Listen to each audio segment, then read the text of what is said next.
আসসালামু আলাইকুম বন্ধুরা, কেমন আছেন সবাই? আশা করি আলহামদুলিল্লাহ ভালো আছেন। আজকের ভিডিওটা যদি আপনি শেষ পর্যন্ত দেখেন, আমি গ্যারান্টি দিচ্ছি আপনি নিজের জীবন সম্পর্কে এমন কিছু বুঝতে পারবেন যা হয়তো আগে কখনো খেয়ালই করেননি, কিন্তু যদি মাঝপথে চলে যান তাহলে হারাবেন এই শিক্ষাটা। তাই শেষ পর্যন্ত আমার সঙ্গে থাকুন। কাছের মানুষদের মতো, কিন্তু আসলে প্রতিদিন আপনাকে পিছনে টেনে ধরে রাখছে। চমকে গেলেন? না, আমি আপনার মামা বা চাচার কথা বলছি না। এই চার আত্মীয় আপনার মনের ভেতরেই বাস করে। তুলনা, এটা আপনার আত্মবিশ্বাসের সবচেয়ে বড় শত্রু। এই আত্মীয় সবসময় আপনাকে মনে করিয়ে দেয়, অমুক তোমার থেকে ভালো করছে, ওর চাকরি হয়েছে, তুমি এখনো বসে আছো।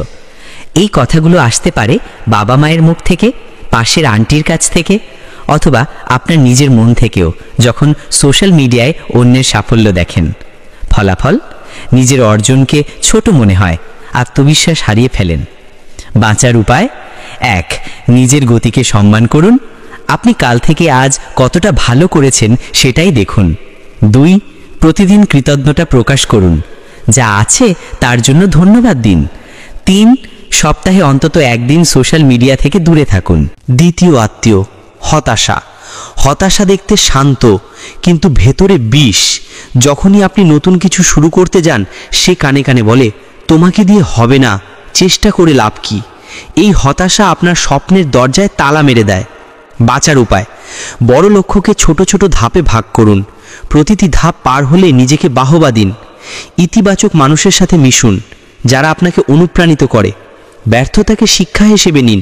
ব্যর্থতা মানে পথটা ভুল, মানুষটা না। তৃতীয় আত্মীয়, অতীত। অতীত এমন এক আত্মীয় যে আপনার বর্তমানকে পজ বাটনে আটকে রাখে। সে বারবার মনে করিয়ে দেয়, তুমি আগেও ব্যর্থ হয়েছিলে। কিন্তু মনে রাখবেন, অতীতের ভুল আপনার ভবিষ্যৎ নির্ধারণ করে না। বাঁচার উপায়: অতীতকে পাঠশালা হিসাবে নিন, কারাগার হিসাবে নয়। ক্ষমা করতে শিখুন, অন্যকেও নিজেকেও। নতুন কিছু শিখতে শুরু করুন। নতুন কাজ মানেই নতুন এনার্জি। চতুর্থ আত্মীয়, স্বার্থপরতা। স্বার্থপর এরা আপনার চারপাশেই থাকে। যখন তাদের দরকার হয় তখনই তারা আপনার প্রিয়জন হয়ে ওঠে। তারা আপনার সময়, মনোযোগ, এমনকি অর্থও শোষণ করে নেয়, কিন্তু আপনার কষ্টের সময় থাকে না। বাঁচার উপায়: 1. না বলতে শিখুন। নিজের ক্ষতি করে কাউকে খুশি করা বন্ধ করুন। 2. সম্পর্ক বিশ্লেষণ করুন, দেখুন কে শুধু প্রয়োজনে আসে। 3.